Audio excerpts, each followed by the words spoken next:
মনে করেন যে ঘুমো ঘুমো মুছা দৌড়ে নিয়ে ব্রাশ ট্রাশ করে বাইরে এলাম। এখন ববি কিন্তু মুসুর টুসুর গুছাইতেছে। মনে করেন যে বিদেশ আইলে যে কত একটা জ্বালা, শুধুমাত্র বিদেশ আইলেই বুঝন যায়, বেঁচে থাকে কিন্তু এনে কিচ্ছু বুঝন যায় না।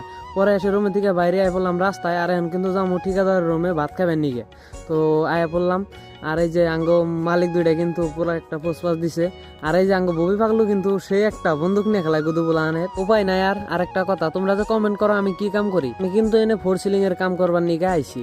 তো ওই যে পরে সারতে আরতে কিন্তু রুম পাইলাম। আমি পরে ওই যে বিল্ডিংটা যে নারকেল গাছালা ওটাই কিন্তু আঙ্গ ঠিকাদারের রুম। পরে ডাইরেক্ট আয় বললাম রুমে। আর এখন কিন্তু ভাত সাত খামো করা। আর বেয়ানকার বেয়ানা সে একটা খিদা নাকছে, যার জন্য আয় বললাম সকাল সকালে 9টা বাজায় ভাবছি যে কাম ধরুম। এই জন্য ঘুমে ঘুমে সকাল সকালে উঠছি। এসে খাওয়া দাওয়া শেষ, পরে ঠিকাদারের বাইকটা বাই করলাম। আর এখন কিন্তু আমরা যাবো বামগাঁও। পরে বাইক নিয়ে আইতে আইতে সাইডে আয় বললাম। আর এখন কামটা ধরুন নাগবো ইমার্জেন্সি, মানে এই কামটা শেষ দিয়ে আরেকখানে কামে জানাবো। ভিডিওটা ভালো লাগলে ফলো মেরে দিও আর একটা শেয়ার করে দিও।